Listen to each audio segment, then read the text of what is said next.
Good morning, Year 3, and welcome to today's English lesson. So today you are learning to read aloud with appropriate tone and intonation, and we'll explain what that means in a little bit. But first of all, I just want you to have a think about these questions. So what do you know already about fables? What are the features of fables? That's something that we learned yesterday. And if we were in school, we'd be able to take a sneaky peek at our working wool to help us with that, but unfortunately not. So just try and have a think back.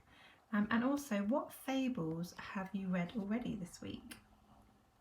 So I know that we started off by reading The Tortoise and the Hare, or The Hare and the Tortoise. And then yesterday we read these 3 fables. Can you remember what they're called?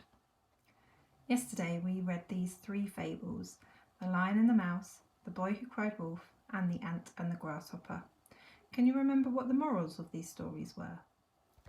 So the moral for the story The Lion and the Mouse was no act of kindness is ever wasted. And then if we have a look at yesterday's slides and we remember that the moral of the story of The Ant and the Grasshopper was there is a time for work and a time for play. And then finally, The Boy Who Cries Wolf, the moral of the story was no one believes a liar even when they are telling the truth. Back to today's lesson and that learning objective. And the learning objective was to read aloud with appropriate tone and intonation.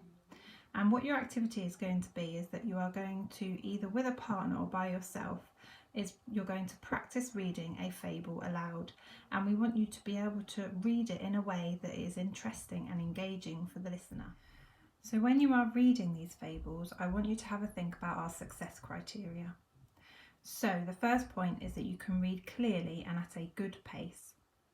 You can use your voice to emphasise important words.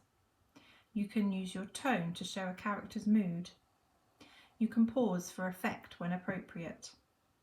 You can scoop phrases together. And finally, you can use the speed of your reading for effect. I'm going to demonstrate how to do this by reading the fable The Lion and the Mouse.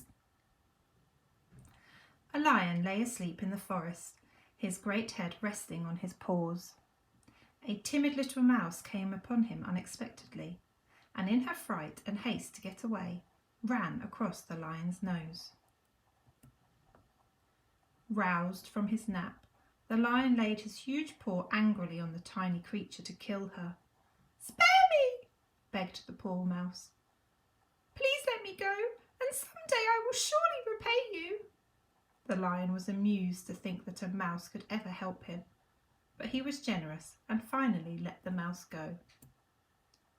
Some days later, while stalking his prey in the forest, the lion was caught in a hunter's net. Unable to free himself, he filled the forest with his angry roaring. The mouse knew the voice and quickly found the lion struggling in the net. Running to one of the great ropes that bound him, she gnawed it until it parted, and soon the lion was free. "You laughed when I said I would repay you," said the mouse. "Now you see that even a mouse can help a lion." Hopefully then, listening to me read The Lion and the Mouse fable, you've now got a better understanding of what it is we're looking for from you when you do your reading, so that it was interesting and engaging for the listener. So you can use the success criteria to help you when you are doing your reading to make sure that it's interesting and engaging for the listener. So choose a fable and then go through the points on the success criteria. So can you pause for effect when appropriate? If you noticed when I was reading The Lion and the Mouse, every time there was a comma, I did a little pause. Can you use tone to show a character's mood? Again, when I was reading The Lion and the Mouse, I changed the tone of my voice when the mouse was scared. If you do have somebody that you are able to read these fables to, maybe they could help you by giving you a little bit of peer assessment. So they can check off the different success criteria for you. They can say to you, "You read clearly and at a good pace." You used your tone to show a character's mood. You used the speed of my reading for effect. Thank you very much, Year 3, and I hope you enjoy reading the different fables.